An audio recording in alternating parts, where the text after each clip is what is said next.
안녕하세요. 말씀으로 나를 살리고 세상을 살립니다. 말씀 한 모금의 김승태 전도사입니다. 오늘 공동체 성경 읽기 본문은 레위기 24장에서 25장까지의 말씀인데요. 그 중에서 오늘은 25장 17절에서 18절을 봉독하고 함께 말씀의 물가로 나아가도록 하겠습니다. 너희 각 사람은 자기 이웃을 속이지 말고 내 하나님을 경외하라. 나는 너희의 하나님 여호와이니라. 너희는 내 규례를 행하며 내 법도를 지켜 행하라. 그리하면 너희가 그 땅에서 안전하게 거주할 것이라. 우리는 매우 빠르게 비교하고 계산하는 시대 속에 살고 있습니다. 그래서 어떤 선택을 할 때도 우리는 자연스럽게 질문하게 됩니다. 이게 나에게 이득인가? 혹시 손해를 보는 것은 아닐까? 취업이나 인간관계나 회사 일이나 아니면 투자나 심지어 교회 공동체 안에서도 우리는 늘 손익계산서를 마음속에 가지고 살아갑니다. 어느 것이 나에게 더 이익인가? 문제는 이득을 추구하는 것 자체가 죄는 아니지만 하나님이 금하시는 방식으로 그리고 하나님이 마음에 아닌 방식으로 이득을 취하는 순간 그것은 죄가 된다는 것입니다. 오늘 본문 앞의 내용을 살펴보면 8절부터 12절까지는 희년에 관한 내용이 나옵니다. 그리고 나서 오늘의 말씀이 이어집니다. 오늘 본문에서 하나님이 이렇게 말씀하십니다. 서로 속이지 말아라. 내 규례를 행하라. 그리하면 그 땅에서 안전하게 거하리라. 여러분, 희년의 정신은 어떤 단순한 경제 제도가 아니라 하나님의 백성이 어떻게 공의롭게 살아가야 하는가에 대한 삶의 원리입니다. 희년은 단순히 땅을 돌려주고 땅이 돌아가는 제도가 아닙니다. 희년의 핵심은 이것입니다. 착취하지 말아라. 속여서 이득 보지 말아라. 그리고 하나님의 백성답게 그 관계를 회복하라. 왜냐하면 이스라엘 공동체는 경쟁 사회가 아니라 언약 공동체였기 때문입니다. 그래서 하나님은 언약 공동체로서 속이지 말라라고 하는 명령을 희년 규례에 함께 두신 것입니다. 여기서 속이다라고 하는 말은 단순한 거짓말이 아니라 관계 안에서 상대방의 약점을 이용해서 불공정한 이득을 취하는 행위를 의미합니다. 다시 말하면 하나님이 이렇게 말씀하시는 것입니다. 네가 이익을 얻더라도 다른 사람을 손해보게 하면서 얻는 이익이라면 그것은 내가 원하는 방식이 아니다.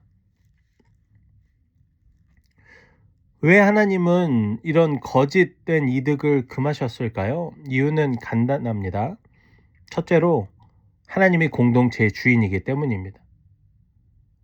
희년은 우리에게 말씀해주고 있습니다. 땅은 하나님의 것이고 시간도 하나님의 것이고 사람도 하나님의 것이다.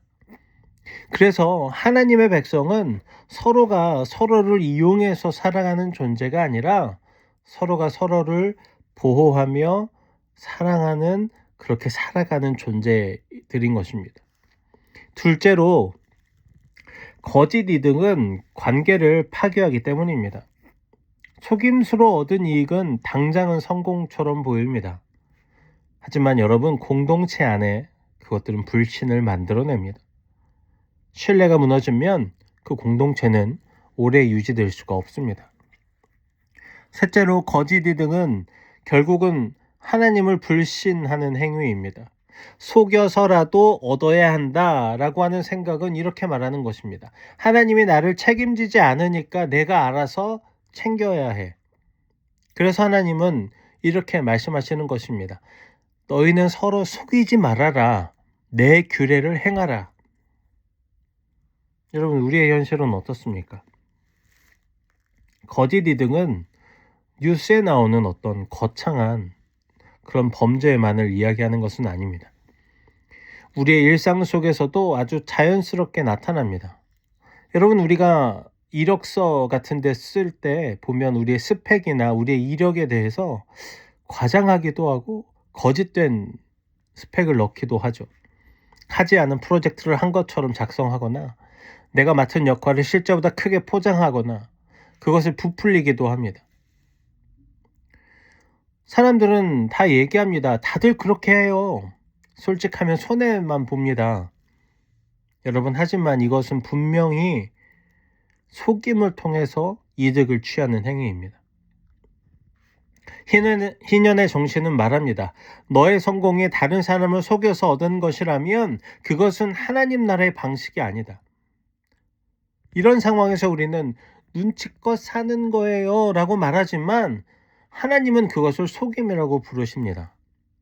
여러분, 희년의 공의는 함께 일하는 공동체에서 정직한 기여를 요구합니다. 또 우리는 인간 관계를 감정적으로 이용하기도 합니다.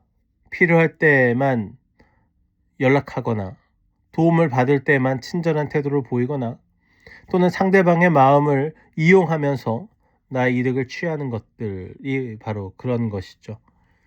이것도 일종의 거짓 이득입니다. 사람을 여러분 자원이 아니라 하나님의 형상으로 본다면 우리는 관계를 통해서 이득을 취하려고 하지 않을 것입니다. 그러나 우리는 아주 작은 편법들을 괜찮은 것이라고 합리화하죠. 이 정도는 다 하잖아요. 기업들은 돈이 많잖아요. 하지만 하나님의 백성의 기준은 여러분 세상이 어떻게 하는가가 아닙니다. 많은 사람들이 어떻게 하는가가 아닙니다. 이 정도는 다 하는 그 정도가 아닙니다. 하나님 백성의 기준은 하나님 앞에서 공의로운가 하는 것입니다. 정직하게 살면 손해보는 것처럼 느껴질 때가 많습니다. 특히 요즘은 경쟁이 치열하고 기회가 제한적이고 미래가 불안하기 때문에 우리는 쉽게 생각합니다. 지금은 어쩔 수 없습니다. 제가 나중에 잘하겠습니다. 하지만 하나님은 희년의 정신을 통해서 우리에게 이렇게 말씀하십니다. 내 삶의 안전은 너의 계산이 아니라 바로 내가 책임진다.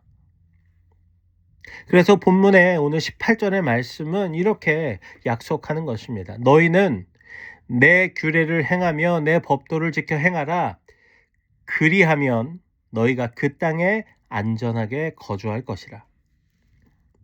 즉 공의롭게 사는 것이 여러분 가장 안전한 길입니다. 희년의 공의는 여러분 단순한 도덕 규범이 아닙니다. 이것은 신앙의 표현입니다. 정직하게 사는 것은 나는 하나님을 믿습니다 라고 하는 삶의 고백입니다. 남들이 과장하고 거짓할 때 정직하게 이야기하는 것, 편법이 가능할 때에도 원칙을 지키는 것, 관계를 이용하지 않고 존중하는 것, 이것이 바로 희년 정신을 살아내는 방식입니다. 우리가 삶 속에서도 실천할 수 있는 작은 결단들이 있습니다. 여러분 작은 속임에도 가볍게 여기지 않아야 합니다. 사소한 편법이 결국은 우리들의 삶의 방향을 만들어 갑니다. 두 번째로 이득보다 여러분 정체성을 먼저 생각해야 합니다. 나는 하나님 나라의 백성이다. 이 말씀을 우리의 마음속에 계속해서 새겨야 합니다. 세 번째로 손해처럼 보여도 우리는 공의를 선택해야 합니다. 하나님은 공의로운 삶을 통해서 우리의 삶을 지키십니다. 사랑하는 여러분, 희년은 단순한 제도가 아니라 하나님의 백성이 세상과 어떻게 다르게 살아가느냐 하는 모습을 보여주는 것입니다. 세상은 말합니다. 속여서라도 이겨라. 하지만 하나님은 말씀하시죠. 서로 속이지 말아라. 내 규례를 행하라. 그리하면 안전하게 거하리라. 사랑하는 청년 여러분, 진짜 안전은, 진짜 행복은, 진짜 이득은 계산이 아니라 하나님의 공의를 따라가는 삶에서부터 시작됩니다. 이제 기도의 물가로 함께 나아갑시다. 사랑과 은혜가 풍성하신 하나님 아버지, 오늘도 하나님의 말씀을 허락하심에 감사합니다. 하나님 아버지, 우리가 이득과 성공을 쫓는 이 세상 속에서 정직과 공의를 잃어버릴 때가 많았음을 고백합니다. 작은 거짓과 편법을 가볍게 여기지 않게 하시고, 사람을 이용하지 않고 사랑하게 하시고, 손해처럼 보여도 하나님 나라의 길을 선택하는 용기를 우리에게 주십시오. 희난 정신을 오늘 우리의 삶 속에서 실천하는 청년들이 되게 하시고, 공의롭게 살아갈 때 하나님이 우리의 삶을 지키심을 경험하게 하옵소서. 하나님, 우리나라와 민족이 겸손하게 하나님의 말씀 앞에 귀 기울이기를 소망합니다. 하나님의 세우신 이 나라의 지도자들이 하나님을 경외함으로 어지럽고 혼란한 시대 가운데에서 하나님의 공의가 강물처럼, 평화가 등불처럼, 사랑이 햇빛처럼 넘쳐 흐르기를 소망합니다. 하나님, 우리나라와 민족을 안아주시고 주님의 길로 인도해 주십시오. 또한 갈라진 이 땅이 하나님의 사랑으로 하나가 되고 복음으로 통일이 되게 해주십시오. 하나님, 오늘 하루를 축복해 주십시오. 거친 오늘을 살아가는 우리 청년들에게 찾아가셔서 주님 그들을 위로해 주시고 그들의 삶을 축복해 주십시오.